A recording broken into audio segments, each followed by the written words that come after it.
trying to solve the mystery of finding the best family fun adventure movie that hits all the nostalgia beats from 90s childhood. I just don't have a clue.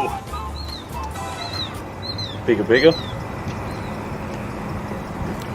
No, that's not it!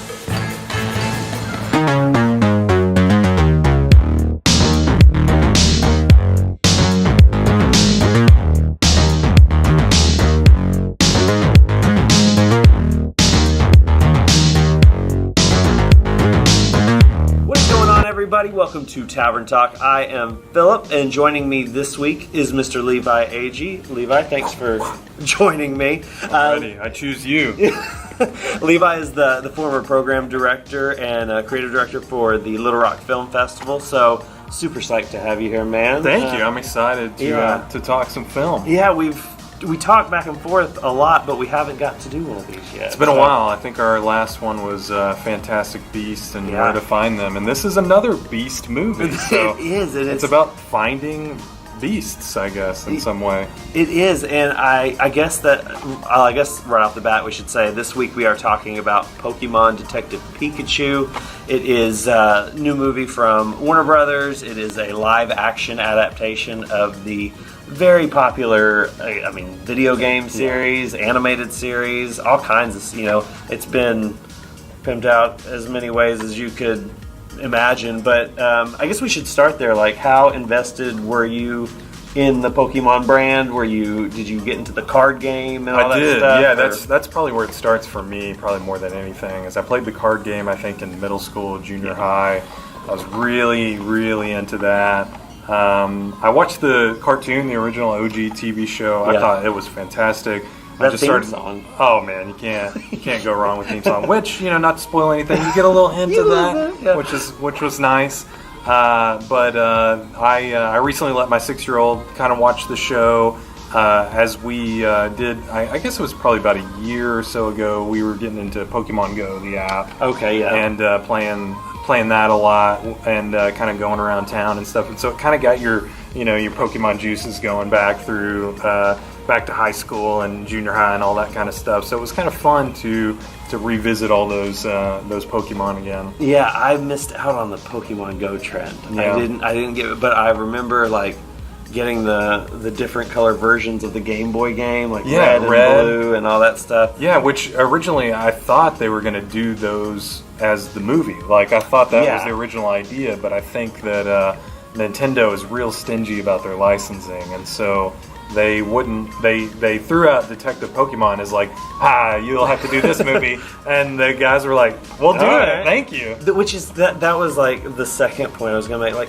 It seems crazy. I know we got the 2 animated movies, theatrically released animated movies in the early 2000s, but it's crazy that it's taken this long to come out with a big this in a way feels like the first big Pokemon movie. Yeah, and I don't know if it's just because it's live action or whatnot, but and I think I don't know if you remember when the trailer first came out, but when you first heard Ryan Reynolds is playing Pikachu, you're like, no, Pikachu doesn't have a voice. He only says Pikachu, and it has to be that really cute voice like you hear on the TV show, or it won't work at all. And so there's a lot of hesitation and trepidation going into this movie, knowing how they were going to pull it off. Oh yeah, no. When I first heard the pitch of Ryan Reynolds is going to voice Pikachu in a live-action Pokemon movie, it was and he's a detective. I never played the video game, so I had no reference point. I was like, I didn't even why is he a detective? I want to see them battle. I want to see people throwing balls and blowing up. And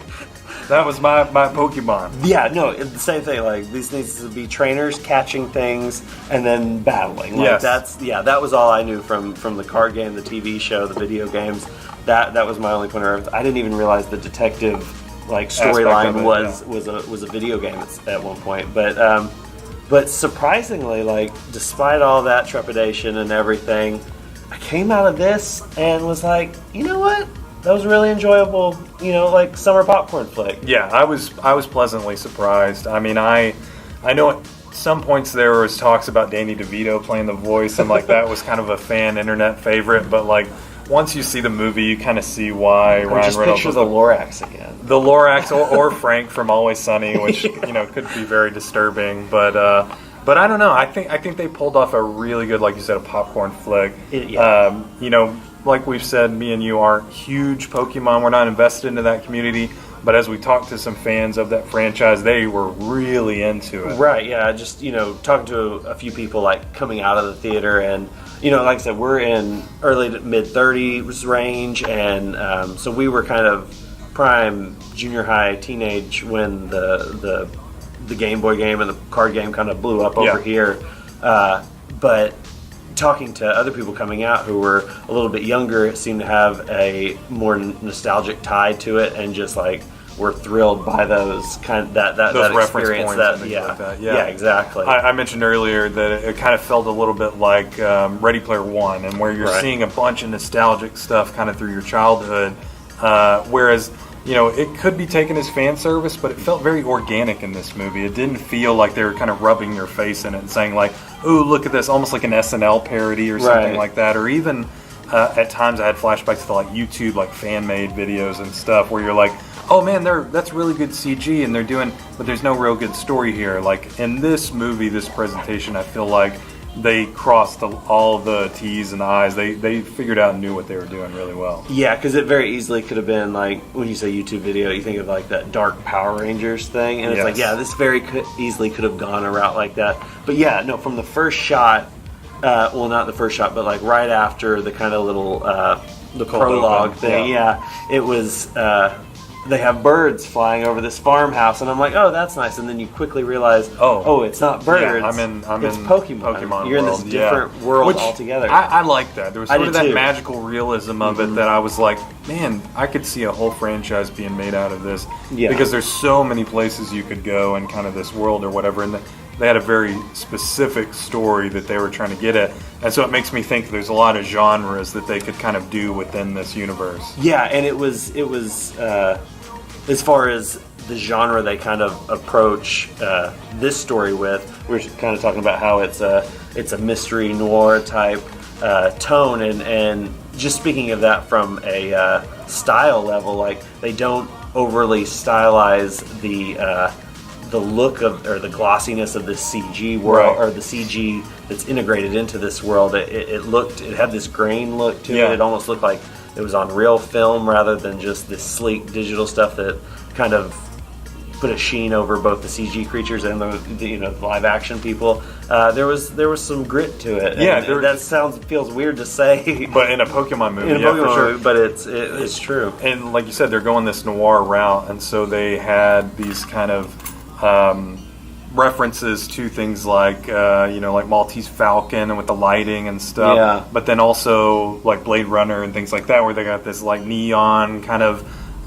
like lighting scheme and purple hues and things like that, which I was like, that looks really good. Like it was really pleasing to kind of watch, and I felt like the CG on the creatures and stuff, I wouldn't say it's like, I'm trying to think like Jurassic Park level where that immersion just feels so real. Yeah. But after a while, you kind of forget their CG in a way. No, I mean Pikachu specifically. Yeah. Like, I mean, obviously he's the main Pokemon they focus on, and it's the motion of it all is really pretty smooth, and you completely buy into it, especially after the first 10-15 minutes or so. Yeah, you get that kind of Rocket Raccoon sort of vibe from Guardians, where you're just like, oh, this is a real character, and that kind of made me think, like, is Ryan Reynolds like on his knees, like, is he?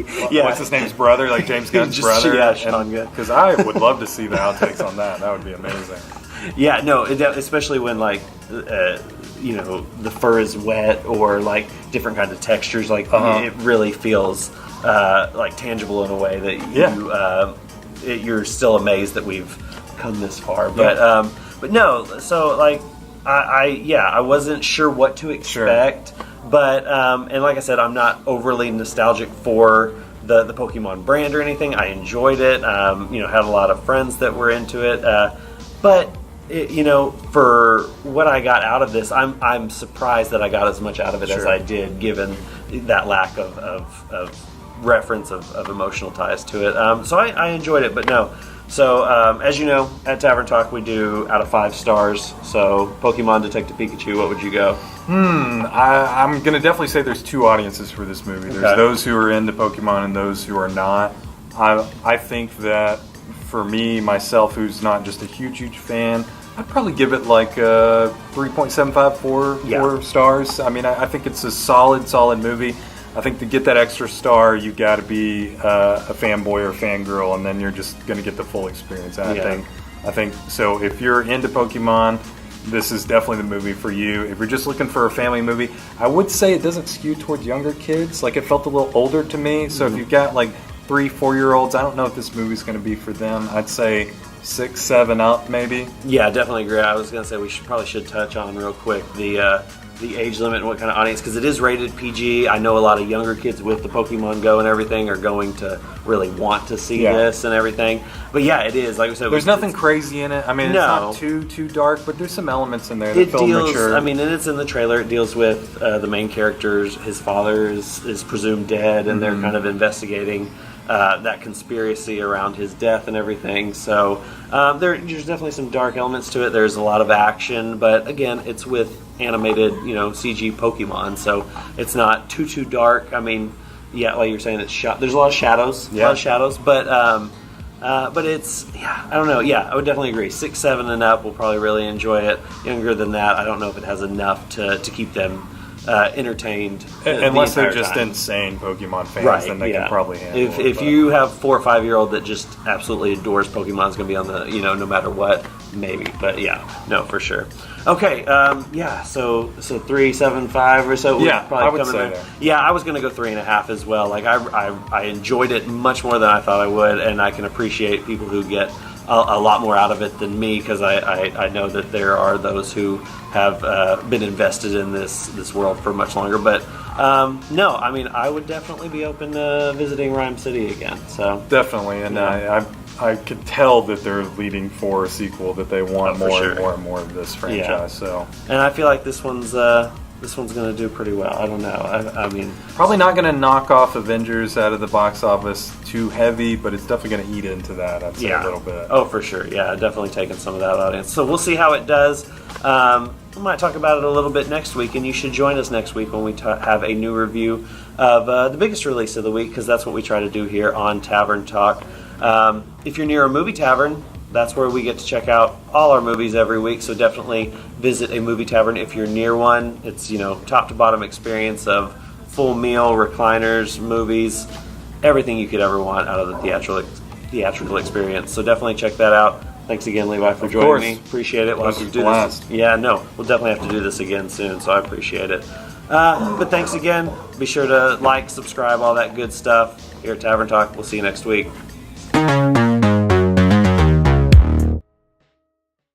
2, 1. It's a big mystery of what movie, family, car, engine.